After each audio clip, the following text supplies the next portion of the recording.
Hi all. Good afternoon everyone. So today I would like to welcome Dr. Dimple Sharma from the Department of Physics, Gitam School of Science for the Friday faculty seminar. Before going to his talk, I would like to introduce himself as he completed his master's from B.R. Ambedkar National Institute of Technology, Jalandhar, Punjab, and he entered for the PhD degree program in Institute of Nanoscience and Technology, INST Mohali, in the Computational Material Science. Then he completed his PhD over there, and he went for the postdoc in France for a couple of years before joined as an assistant professor in Gitam University, Bangalore. So he will be talking about the strain engineering into dimensional semiconducting nanosheets. So please welcome Dr. Dimple Sharma for his talk. Samantha, for introducing me. Okay, now let's start it. Okay, so the title of my today's presentation talk is Strain Engineering into the National Semiconducting Nanosheets. Okay, so strain engineering is a technique, right? So it's a very simple technique. You can just apply some external mechanical strain. Okay, then like ribbon, right? Like a rubber band, you can apply some external mechanical strain and you will be able to deform the rubber band. But if these materials, if we will study nanosheets, layered nanosheet, two-dimensional layered nanosheet, how their property will get influenced, right? How their properties will get affected with the application of external strain. So that we are going to discuss today. So there are so many properties that will change. For example, electrical properties, electronical properties means their band, energy band gap can also change. Okay, so with the application of external mechanical strain, although the material can be a semiconducting material, but we can make the material as a metallic, or we can again open the band gap of that material with the help of external mechanical strain. Yes. Does it matter what the orientation of the shear is? Yeah, so that I will discuss what are the various kinds of external strain we are going to take into consideration, like uniaxial strain, biaxial strain, uniaxial strain along the zigzag direction, uniaxial strain along the compressive strain. So I will consider different kinds of strain. So we have also worked on some spintronic devices, not spintronic materials, for example MOS2, which is a very good valleytronic material as well. How the valley is getting drifted and how the Berry curvature come into existence. Okay, so in that sense also, so fundamental science and physics we can also explain with the help of external mechanical strain. Optical properties also get changes. Okay, for example absorption spectra and optical conductivity, exciton binding energy. Okay, so how these parameters will get affected with the help of, and if we will focus on the electronic properties, Bardeen and Shockley have given some deformation potential theory. So we can also use the deformation potential theory in order to find out the electronic charge carrier mobility through the materials. Okay, so that part I will also highlight.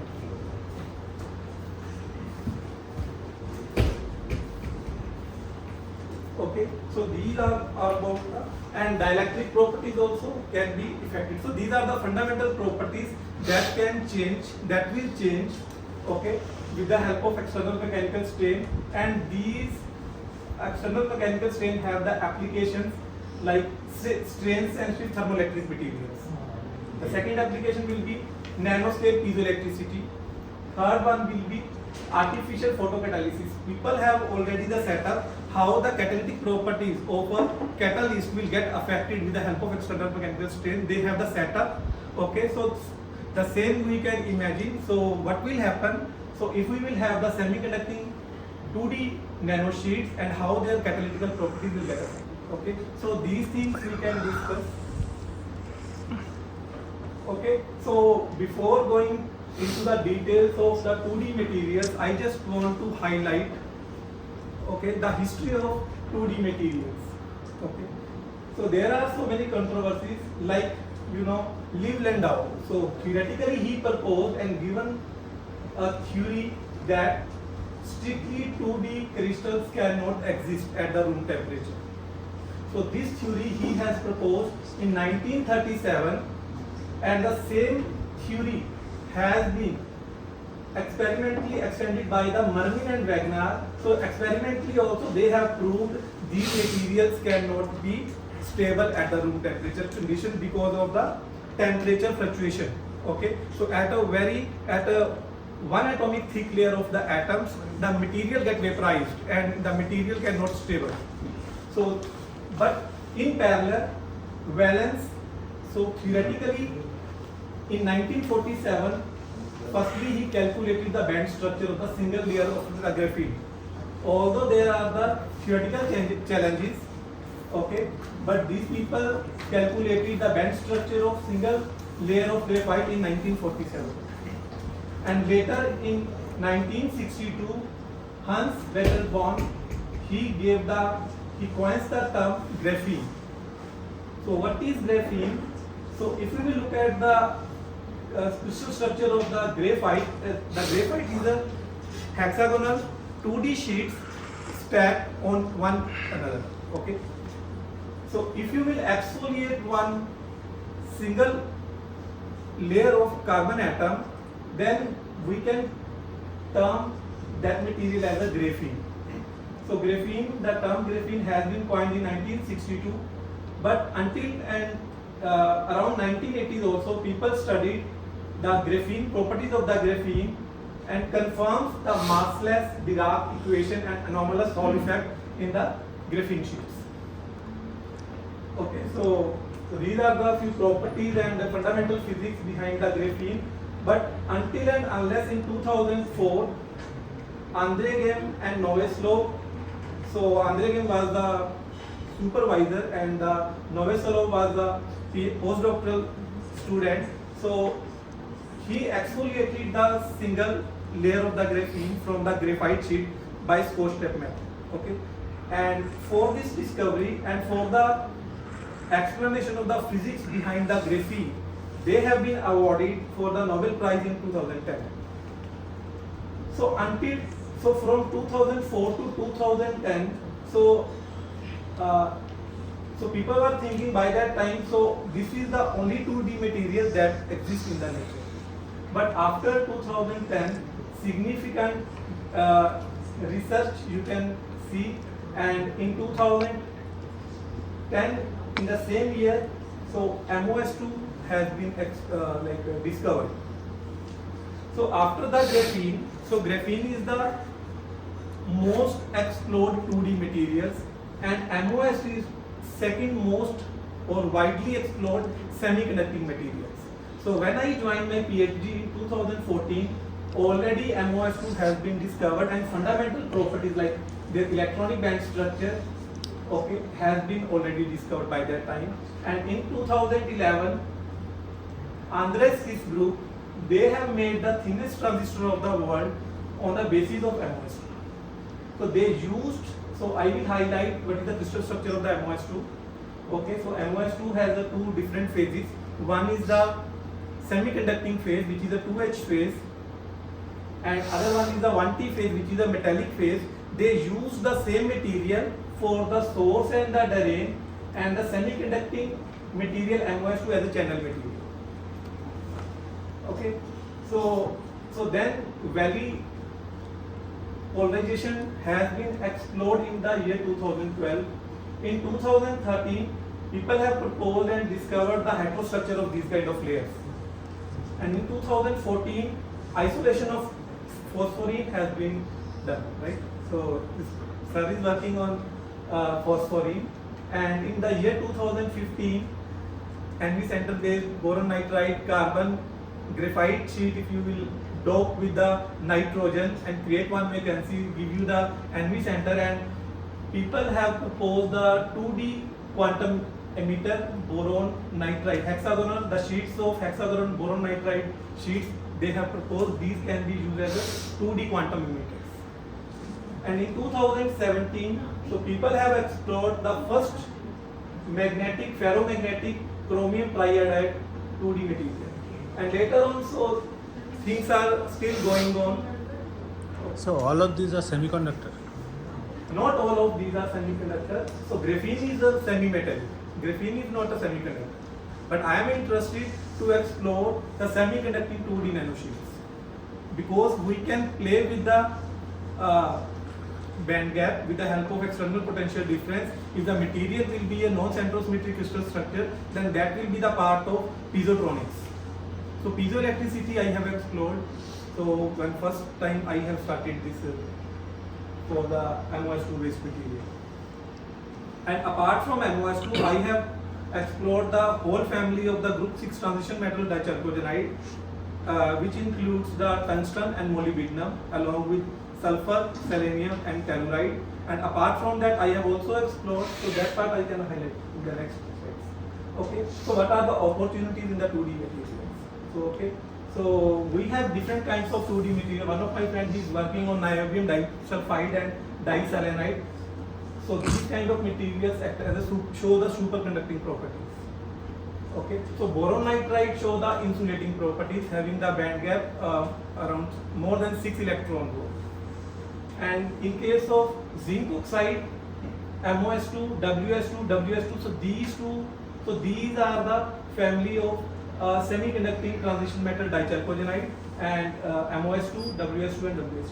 So you can see, so they have the wide band gap, so that can include the ultraviolet region to the infrared radiation depending upon their band gap. Dimple, zinc oxide is two-dimensional? Yes, zinc oxide planar structure of the zinc oxide is a 2-dimensional. That's not a material. That is a material. Zinc oxide is a layered material? Yes. So one of the phase of the zinc oxide, it exists in the layered form.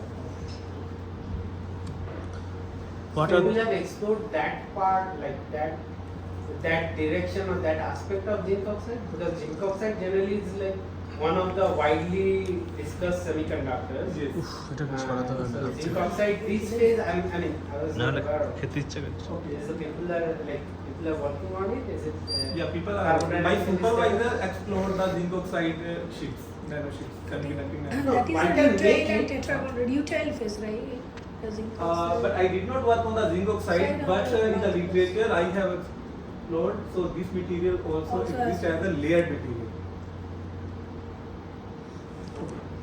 So, but I have worked on the transition metal dichalcogenide of the group 6 and group 4 transition metal dichalcogenide that exhibit in the 2H phase. 2H phase is the bulk phase. Okay, if I will have the single layer, then I can say it's a 1H phase of the transition metal dichalcogenide. Okay, and this phase is a non-centrosymmetric crystal structure. If you will explore the crystal structure of this material, you will see the crystal structure is a non-centrosymmetric crystal structure. What do you mean by 2H? 2H is the bulk phase of the MOS2. Why it's called 2H? So if you will take the single layer, in bulk, if you will take the unit cell of the MOS2, so it contains 6 atoms. 6 atoms, one layer will be here, other layer will be here. On top of one layer, other layer will be here. But if I will exfoliate, if I somehow by chemical methods, right? So if I will be able to get the single layer of the MOS2, then it will become the 1H layer. That is the freestanding MOS2. What do you mean by H? H is a hexagonal phase. Acha. T is Hexagonal, tetragonal. T is a trigonal. Trigonal. Trigonal. Yeah. So this trigonal phase has the octahedral geometry, and this is the symmetrical phase. And if you will rotate, okay, so if this octahedral will get distorted and you will get the 1T prime phase. But mainly 2H phase and 1T phase, they are the most stable phase in case of transition metal dichalcogenide. What are the examples of this infrared region material? So Tungsten selenide. hafnium diselenide, zinc zirconium, zinc, and their tellurides and selenide. So one can excite valence band to conduction band by only infrared. Yes. No, it can be higher as well, but Huh. not lower. Not Okay. lower. Infrared can do it. So there are Energetically. So there are so many things that can be done with the help of these 2D semiconducting based nanosheets. But here I will just highlight the basic nanoscale piezoelectric properties and the related fundamental physical properties related to this kind of stuff, and how these 2D materials will be helpful for the 2D thermoelectricity. So in hafnium based and zirconium based dipole mono layers and their strained MOS2. Okay. Then light harvesting means artificial photosynthesis, a role of strain in single layer MOS2, so that can also be added. So as I have already discussed, so in this talk I just mainly focus on I will not going to explain the heterostructures, but I will focus on the basic properties of the group 6B transition metal dichalcogenide, which include the molybdenum and tungsten, and their the MOS2, MOSC2, MOTE2, WS2, WSC2, WT2. But apart from that, I will also introduce one more phase, which is also called the Janus phase of this transition metal dichalcogenide. Can you please briefly explain? I don't understand this genus. So Janus I will explain in the upcoming slide. Next slide is completely based on the Janus. Okay. And in the group 4 transition metal dichalcogenide, so I will explore and explain the properties of zirconium, sulfide, selenite, telluride, and their hafnium. But one property from the most stable phase in case of group 6 transition metal dichalcogenide is hexagonal phase, which is a semiconducting phase. Okay. But zirconium and the hafnium based trichalcogenides, although both the phases are existed, but its 1T phase is more stable. Okay, so this I can also write here, so that will help you to understand that. Okay, so one is the 1H phase, other one is the 1T phase. So here I have the group 6. Okay, group 6 means molybdenum disulfide phase. So the molybdenum disulfide materials having the 1H phase, which is the most stable, then 1T phase, and this is the semiconducting one, and this is the metallic one. Okay, so these things are important. And in case of group 4 transition metal dichalcogenide, which includes zirconium and hafnium based sulfur, selenium and telluride, so its 1H phase and 1T phase both are semiconductor. Okay, so both are semiconductor, but 1T phase is the most stable. So here 1H is the most stable. So both are semiconductor. But okay, so this is important. So here also it is not going to be. Okay. So now piezoelectricity. So piezoelectricity is not a new idea, right? Whenever you will apply some external mechanical strain on some crystal having the non-centrosymmetric crystal structure, so you will get the induced dipole moment. Okay, so that potential difference can be converted into the electrical energy. So mechanical energy can be converted into the electrical energy in case of piezoelectric material, and it has already been discovered in 1880 by Curie brothers. Okay, but nanoscale piezoelectricity is a new thing. Okay, because until 2011, so 2D based semiconductors has not been discovered. Okay, and MOS2 is the first semiconducting material which is a layered structure. So vice versa is also possible, right? Yes, so piezo actuators is there. Yeah. Piezo actuators are there. Okay, so the idea is, so they if you will be able to make the flow with the help of these piezoelectric 2D layered nanosheets, so wherever you will move, so you will be able to produce the electricity. But what is the mechanism? Like how it's Mechanism I will explain.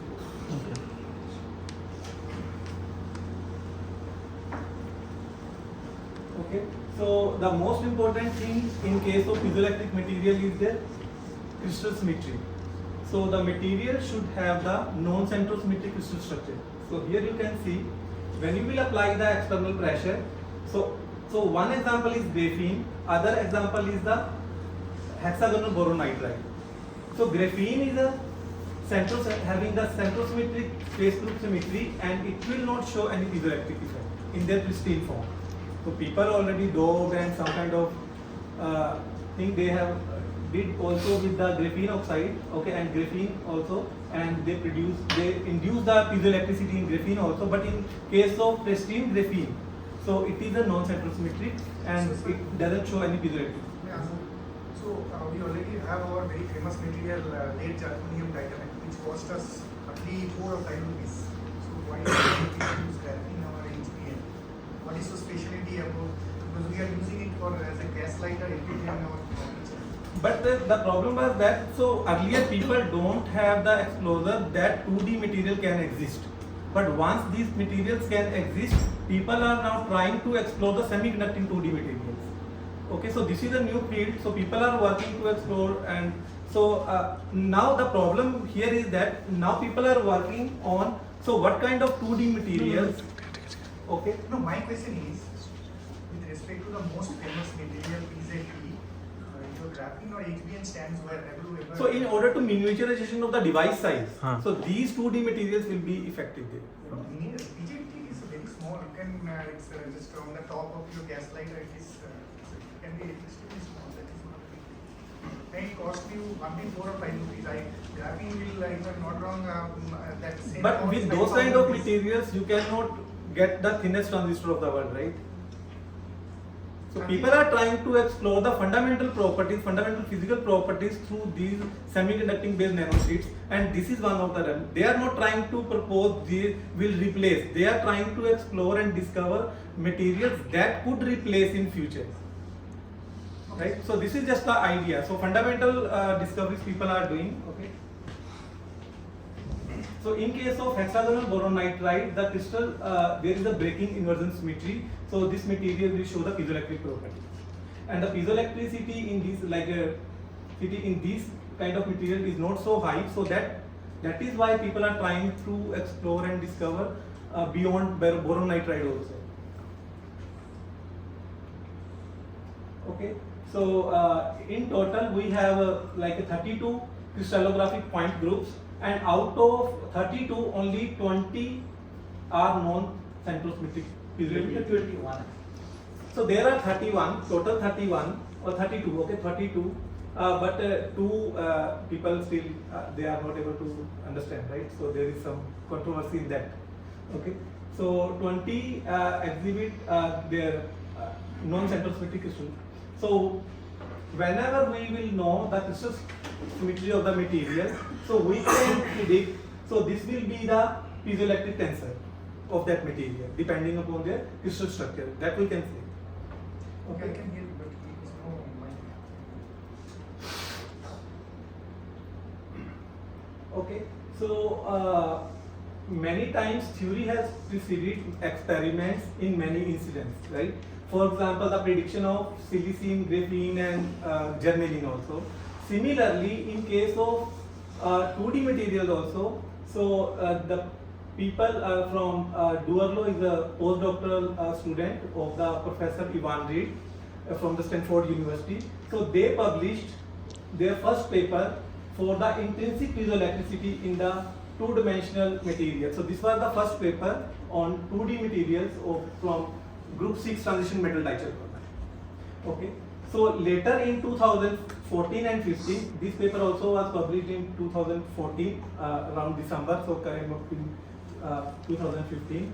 So piezoelectricity of single atomic layer of MOS2 for energy conversion and the piezotronics application, and the observation of piezoelectricity in freestanding monolayer MOS2. So these two papers were the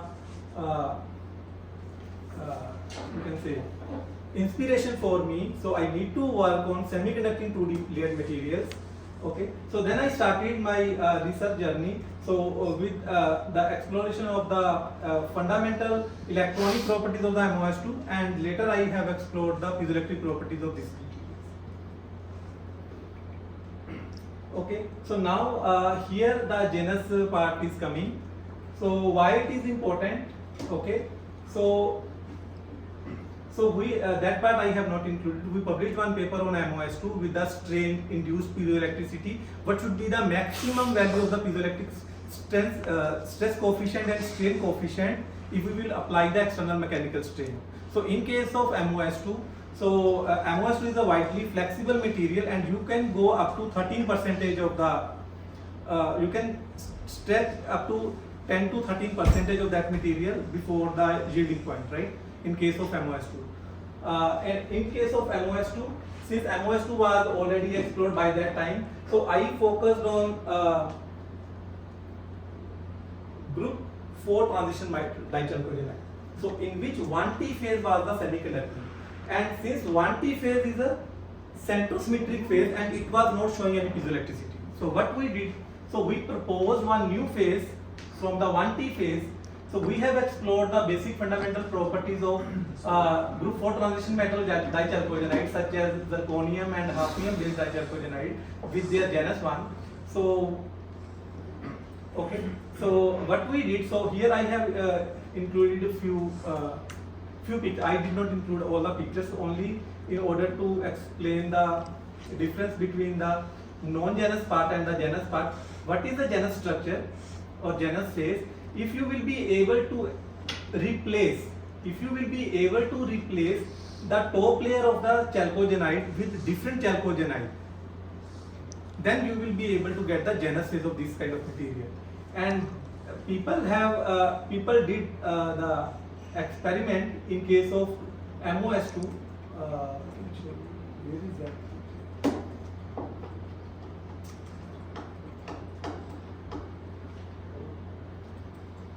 Okay, so I missed one picture here. So experimentally in 2017, on the basis of MOS2, experimentally people have synthesized the genus phase of MOS2. MOS2, the genus of the MOS2 is MOSSE. So with chemical method, they were successfully able to make the genus phase of the MOS2, MOSSE. So we propose that, so it is also possible we will be able to get the genus phase of the group 4 transition metal dichalcogenide. So these transition metal dichalcogenide, they exist and stable in their 1T structure, which is a semiconductor, but the crystal structure is a non-central symmetric crystal structure, and it doesn't show any piezoelectricity. So firstly we have explored, so once you want to propose any new material, you need to take care of their mechanical stability, their lattice dynamical stability. So lattice dynamical stability you can explain on the basis of their phonon structure. Okay, so if you will get, so these are the phonon frequencies, phonon band dispersion of ZrS2. Okay, and it is stable.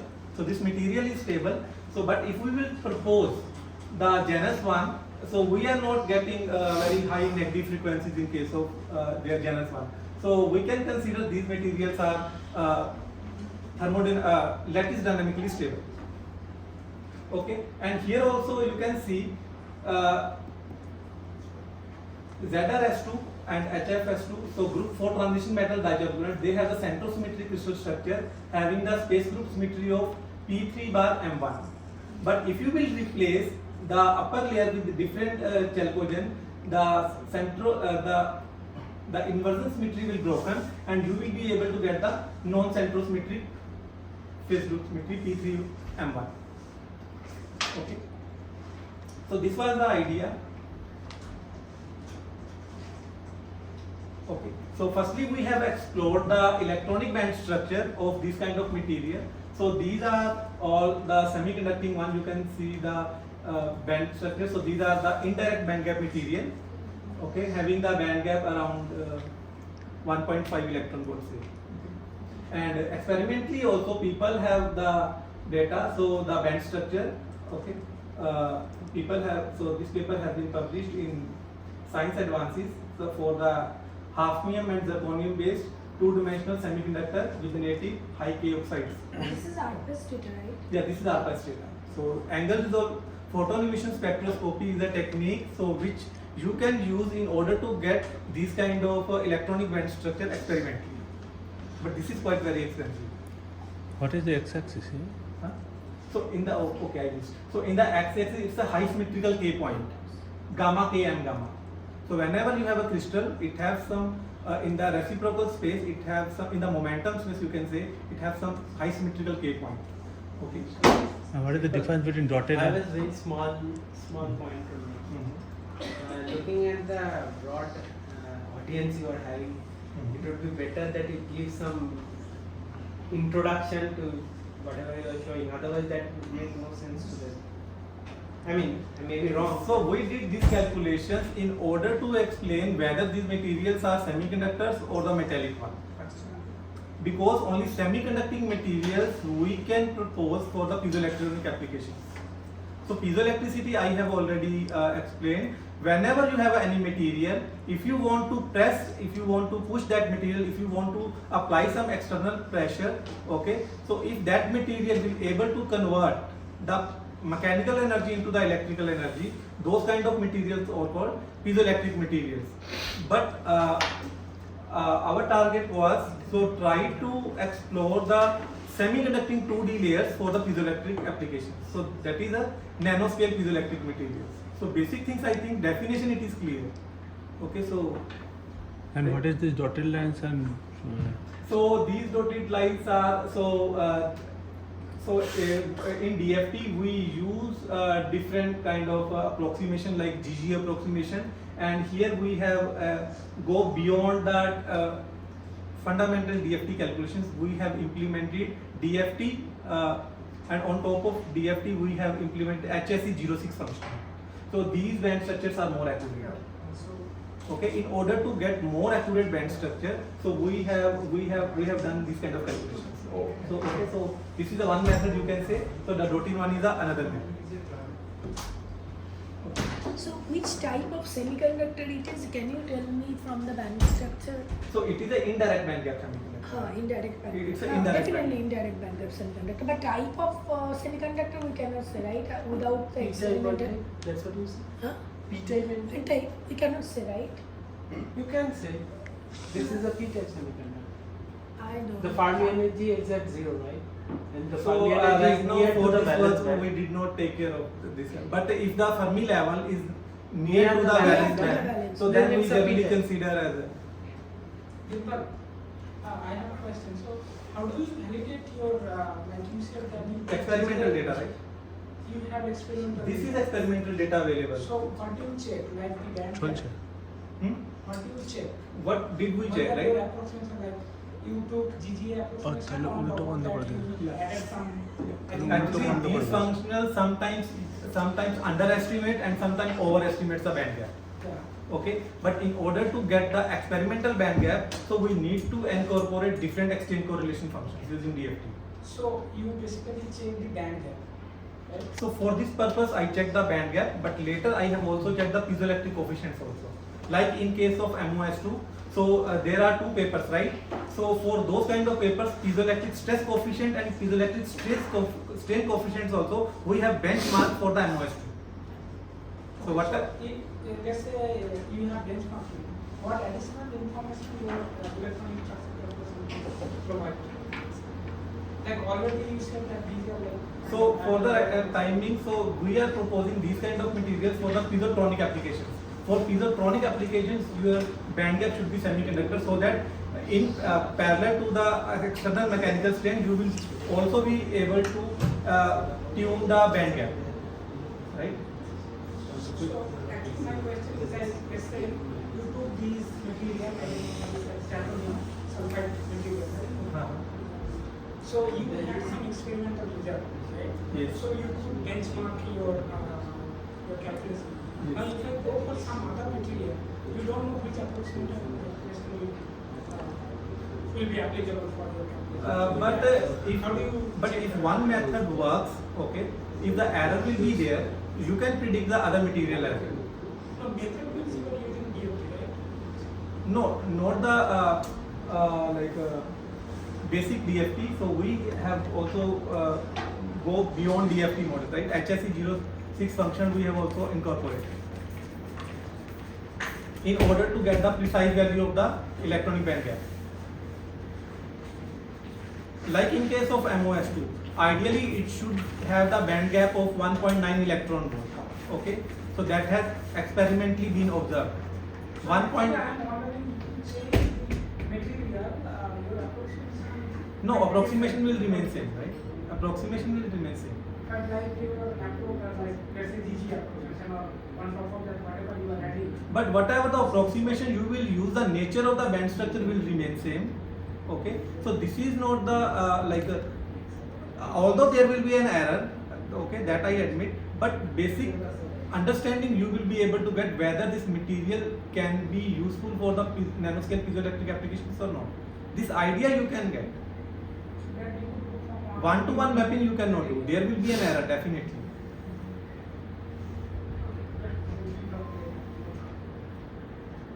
Okay, so apart from this electronic band structure, so we have also calculated the orbital projected the band structure. So where you will be able to get the idea what kind of orbitals are available for at the band gap maxima and the conduction band minimum.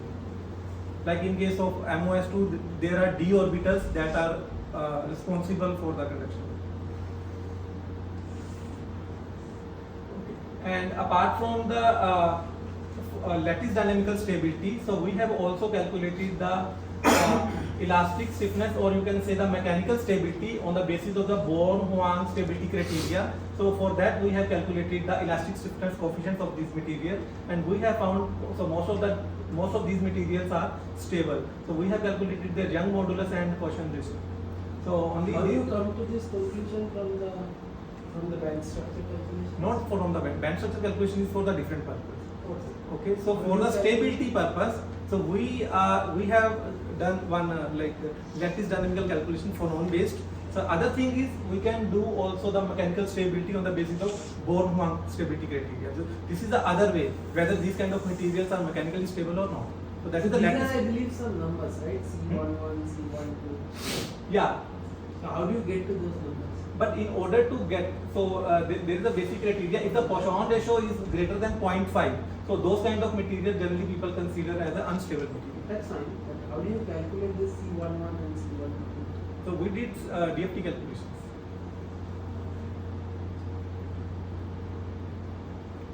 Okay. So then the next part is, so is it possible to find out the piezoelectric coefficients, so piezoelectric stress coefficient and piezoelectric strain coefficients for these kind of material? Because now it should not be zero.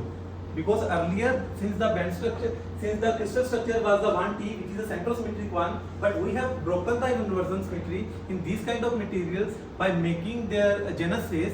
So these materials should show some piezoelectricity. But when we have calculated the piezoelectricity for these kind of materials, we have observed the magnitude of piezoelectricity, stress tensor and strain tensor, it is around 8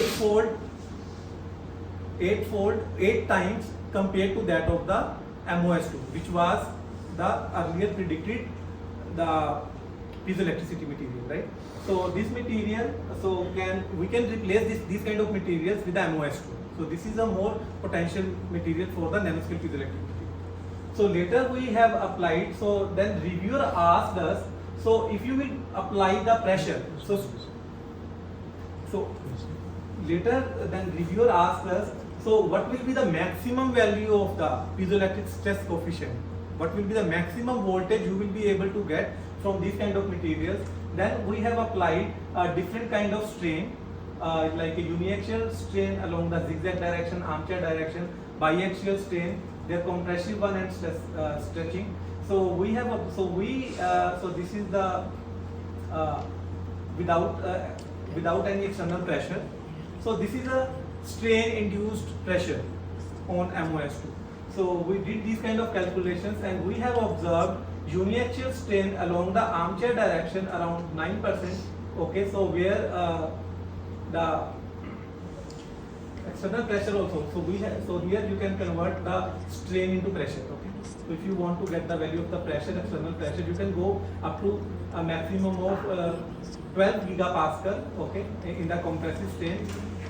Okay, so here, so we have found, so 123 picometer per volt. So the value for the piezoelectric stress tensor. So which is around, so although in case of pristine genus phase of the piezoelectric material, already the stress sensor and strain sensor, it is a 8-fold times compared to that of MOS2. But further, if we will apply the strain induced pressure, you will be able to get 123 picometer per volt. This kind of pressure will come. So, Dimple, can you just go to that? What is this uniaxial strain along up here? I can understand. Okay, Because that XYZ axis. What are those axes actually? Uniaxial. okay, so I have one slide for that. So there I can show you. I need to go in the maybe further. So I will explain the different type of strain. Okay. So And you have it. I don't know about the theory, but you have theoretically given 12 gigapascal pressure. huh? 12 gigapascal. No, it's a strain induced pressure. Strain induced pressure. This is not the pressure. Strain induced pressure. Whenever you are applying external mechanical strain, the pressure is there. So Input. that is a strain induced pressure. I mean, my question is the material is stable or not at that pressure.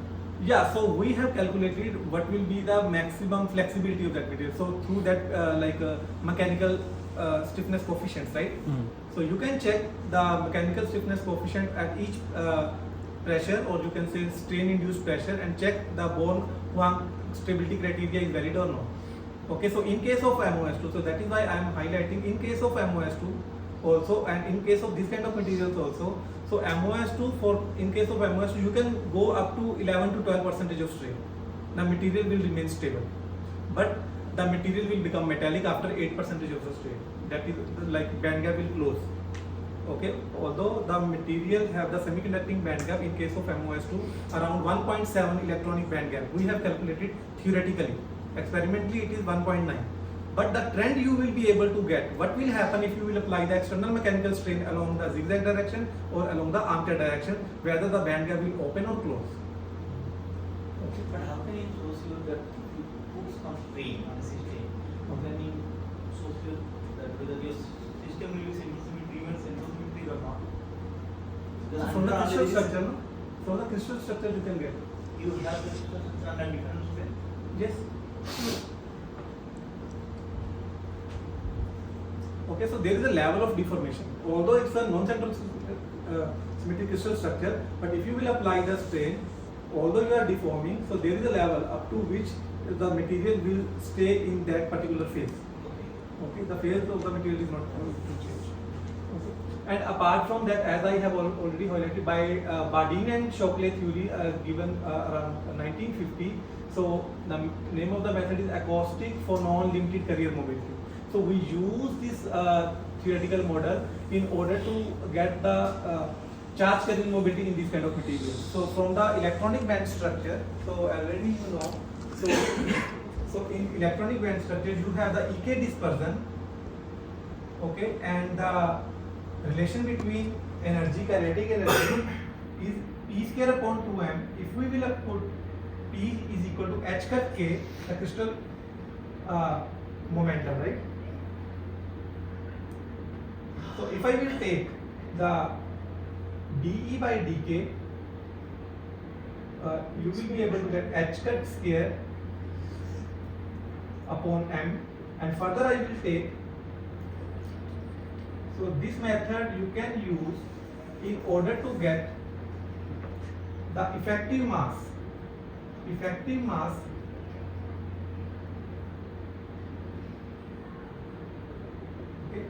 mass of the charge carriers. So from the conduction band and from the valence band. Okay. So your nature of the band gap will predict whether the charge carriers are heavy or light. If you have the more dispersion, you will be able to get the light holes or light holes, right, from the valence. So from there, and if you will go further, so this is the one parameter that you can use, that you can make use in order to predict your charge carrier mobility. Okay, and apart from that, you can use the theory of Bardeen and Shockley theory. You can incorporate the external mechanical strain, and your band edges will get then drifted. So you can use for one particular material, there is a nature of the band gap. So from that you will be able to get the deformation potential for that material. So that deformation potential, elastic stiffness coefficients, and your effective mass will help you in order to predict the charge carrier mobility. And if you will compare, so we have calculated the charge carrier mobility for all the materials we have predicted and compared it with the MOS2.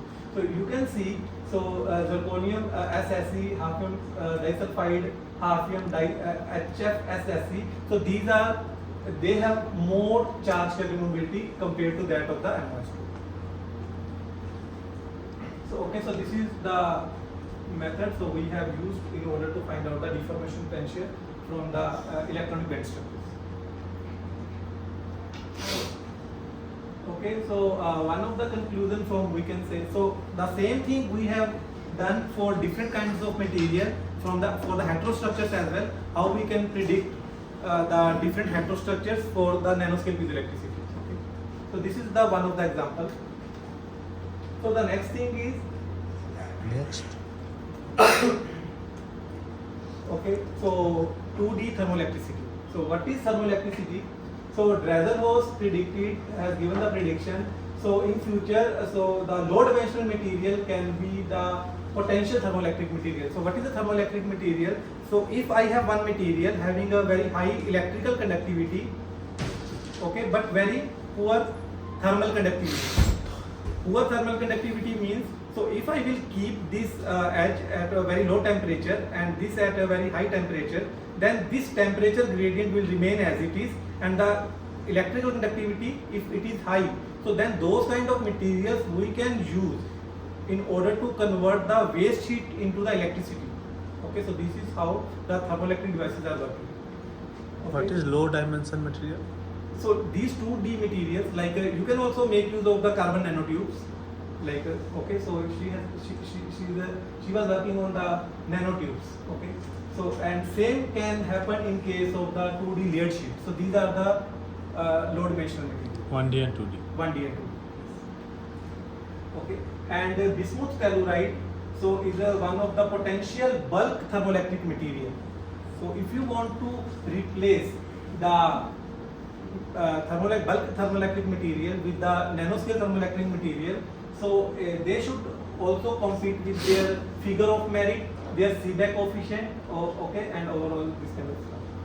So this is the idea. So whether these 2D materials can be a potential materials or not for future applications. Okay. So here we also I think come to the explored the conclusion. MOS2 once more time. I think please come to the conclusion directly. Okay. So here, Atanu, you can see here. So these are the different kinds of strain we have applied in case of MOS2. Okay. So uniaxial strain along the zigzag direction, armchair direction, biaxial strain, shear strain. So these are the different kinds of strains we have taken into consideration. If you want, you can continue next step. Okay. So here we have calculated the strain induced luminity in the thermoelectric power factor. But in case of thermal conductivity, the most dominant part is the phonon one. So you cannot ignore the phonon part if you really want to explore the lattice thermal conductivity. So that is why we have calculated the. Okay, so I will.